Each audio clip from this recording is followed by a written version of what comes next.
As an African, I stand here as one of the trumpet voices of Africa, a continent all too often treated with affable indifference.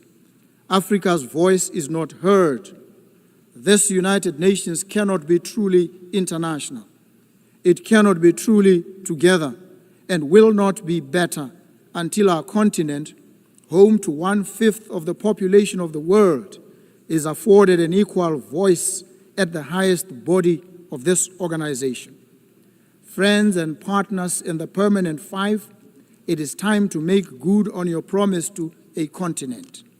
Agree a permanent seat on the UN Security Council for Africa for 80 years, the only continent without one. I also appreciate the decision by Britain, Australia, Canada, and France, among others, to give heightened attention and consideration to the Palestinian crisis. The carnage in Gaza, it must prick our collective consciences. We stand in solidarity with the Palestinian people in their pursuit of a home and of dignity. So too, we affirm our support for the sovereignty and territorial integrity of Ukraine. We urge all parties to stop the war and seek a peaceful resolution. Distinguished delegates, the theme of this General Assembly is better together. This is not a slogan, it is a truth. We are better together in combating pandemics, better together in adapting to climate change, better together in securing peace, and better together in ensuring that human dignity is not a preserve of the few, but the inheritance of all. Let us therefore recommit ourselves to multilateralism, not as a matter of convenience, but as a matter of deep necessity. For none of us can weather the storms of this century alone. As Botswana looks to the future, we do so with humility, but also with determination. We stand ready to contribute, to partner, and to lead where we can. Together, let us ensure that when future generations mark 100 years of the United Nations, they will say of us, they were a generation that turned words into action, promises into progress, and hope into reality. Madam President, Secretary General, Excellencies, ladies and gentlemen, we meet here today and this whole week in these hallowed precincts to remember the overwhelming gravity of the circumstances that gave birth to the United Nations. The ruins of war, a world poised to descend into further mayhem if courageous choices were not made. Leaders of great vision and courage stepped up. They realized that the charms and allurements of our unity trumped any tendencies to divide us. And from their conviction that humanity is better together, this institution was born. Their courage and fortitude merit our recurrent admiration. So I stand on this enchanted spot today to express my thanks and the gratitude of the people of Botswana to our forerunners and to all of you. We must recommit ourselves to the vision, peace, development, and human rights for all people in all nations. I stand here today in the composite capacity of citizen of Botswana and as an African. Yes, I am an African, stamp and root. For Botswana, the ideals of the United Nations are not abstractions. They are the foundation of our identity. Since our independence, we've sought to embody democratic governance, respect for the rule of law, including an international rule-based normative order, and the dignity of every human being. We reaffirm today our commitment to the Universal Declaration of Human Rights and to advancing equality, including the protection of indigenous peoples, women and youth within our borders and across our region. Yet we also acknowledge that the pursuit of justice is an arduous journey. My administration has pledged to reform and strengthen institutions, enhance transparency, and root out corruption. We do so not for accolades, but because our citizens deserve governments that serve them with integrity. We are on a quest for integrity in African leadership. Excellencies, Botswana has been blessed with the gift of diamonds. For decades, this resource has financed schools, hospitals, and infrastructure. But today, we confront the fragility of that reliance. Diamond markets fluctuate. Our people's needs do not recede. Our vision is clear: to diversify our economy, empower our people, and create resilience. We invite global partners to invest in renewable energy, technology, sustainable agriculture, and value-added industries. We extend an open hand to businesses, innovators, and institutions ready to work with us on this journey of transformation. Botswana is a semi-arid country. Our people know the meaning of drought. We know the anxiety of scarce water, of crops that wilt and wither under a relentless sun, of livelihoods eroded by forces beyond our control. Climate change is not a distant threat, it is a present reality. That is why I've joined the Global Center for Adaptation, because adaptation must be at the center of sustainable development. I call on this assembly to scale up financing for climate adaptation. Let us invest in water infrastructure, early warning systems, and climate-smart agriculture. Let us ensure that the promise of the Paris Agreement is not confined to paper, but realized in the lives of farmers, of herders, and children across the global South. Earlier this year, Botswana faced an acute shortage of essential medicines.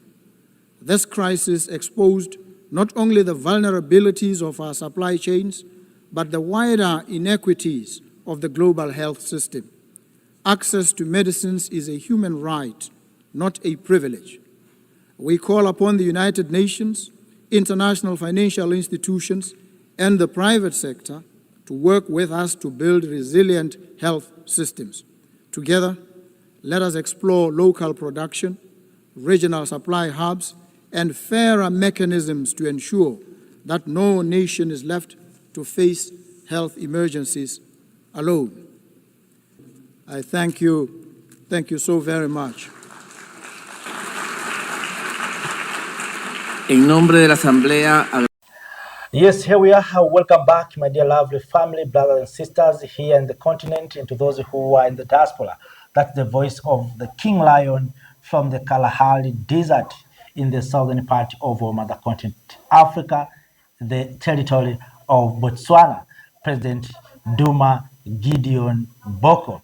He's speaking at the United Nations General Assembly for the first time since he came into power.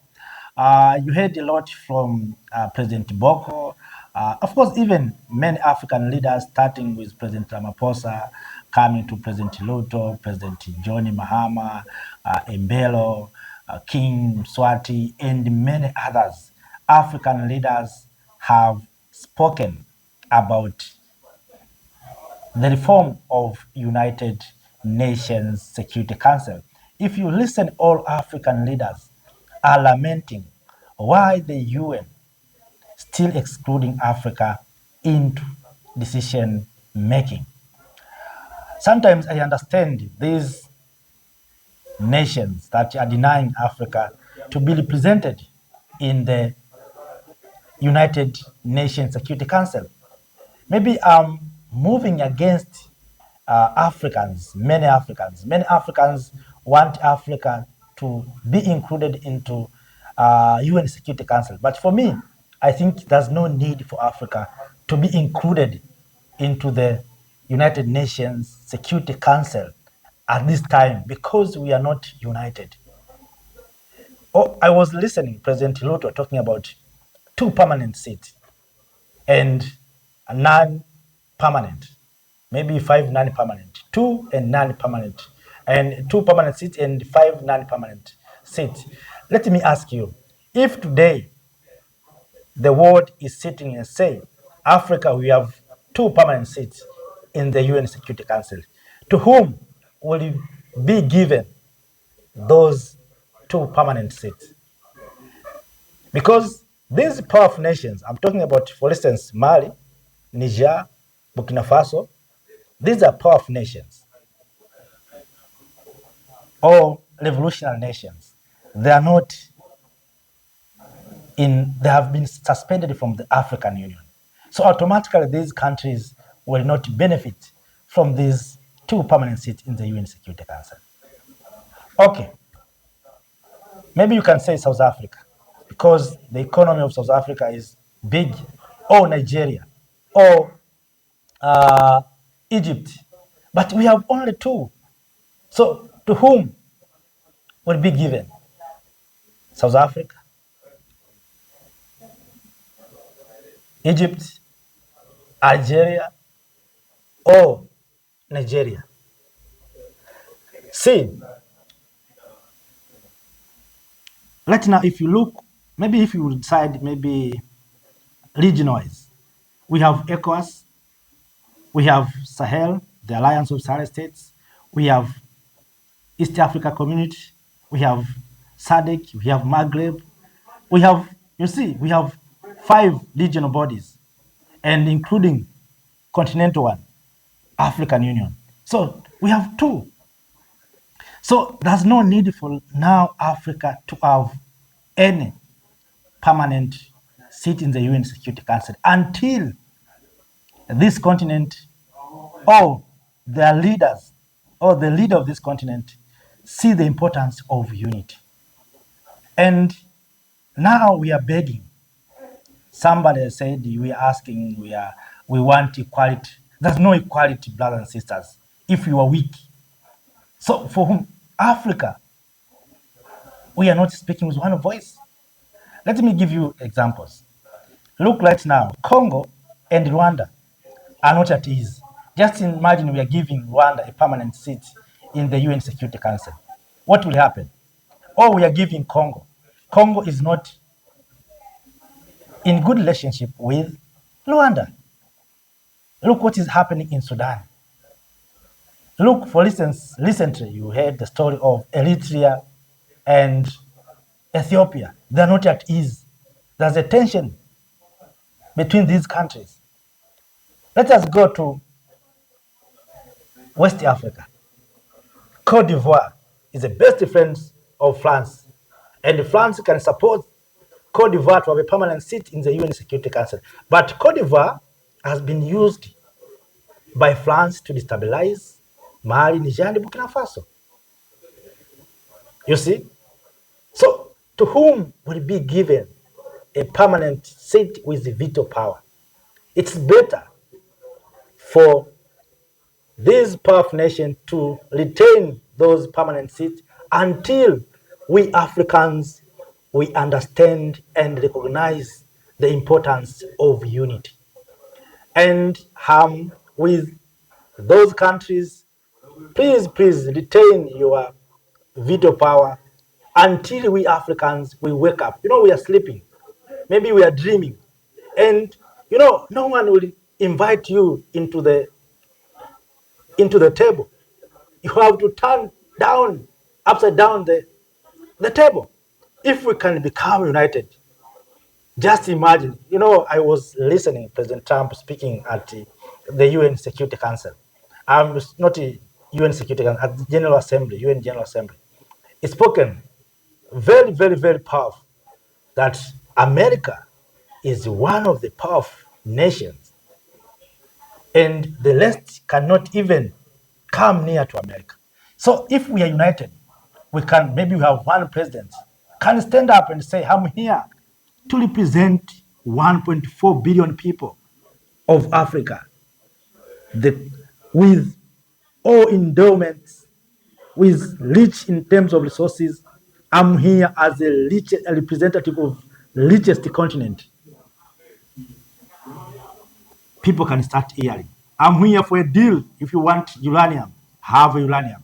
If you want oil, have oil. If you want diamond, have diamond. If you want gold, have a gold. Come and do a deal with me. That's what we want. So right now, we see we are under division. With these small countries, you find Rwanda. That's why you see Trump can sit in the White House and call you, Rwanda, come here, come here. What are you doing in Congo? The same to Congo. You, Congo, come here, come here. What are you doing with this M23? We have seen 5 African leaders being invited at White House by Donald Trump, called President Duma Boko. You, Faye, come here. You, young boy, of course. You, young leader, come here.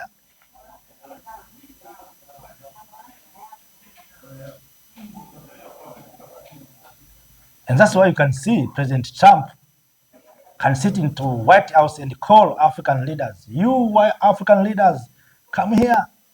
I want to have discussion with you.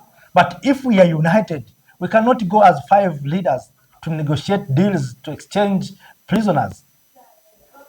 And that's why we are saying we need a united Africa. So I'm supporting to those who are still retaining these permanent seats until Africans will wake up and unite.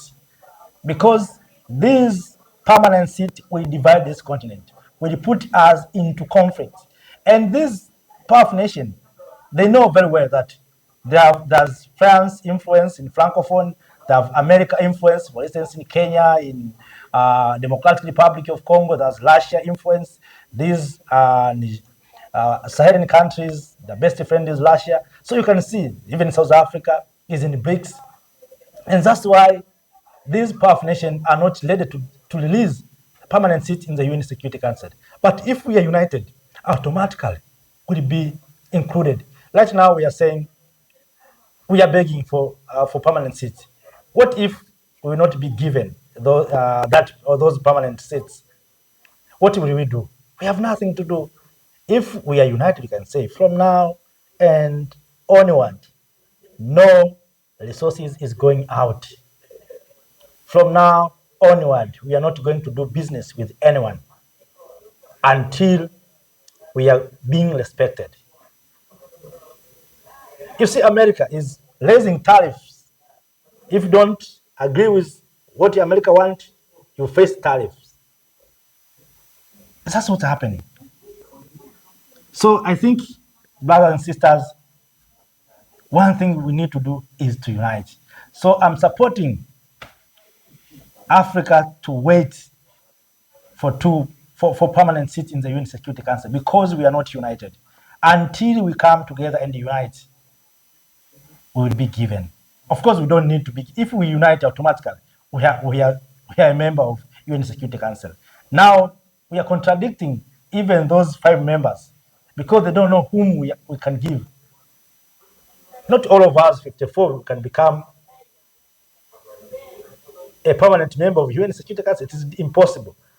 But if we can unite, it can be possible. And we cannot unite under African Union because we know African Union is being sponsored by Western power. So it means we are giving Western power another power because they are the ones who are sponsoring African Union. African Union has no territory. African Union has no army. African Union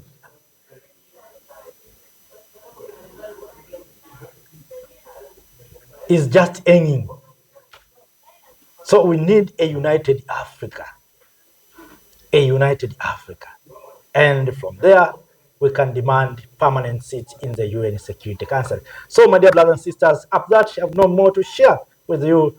That was the speech made by the President of Botswana, President Duma Boko, the voice, or one of the voice of African trumpets,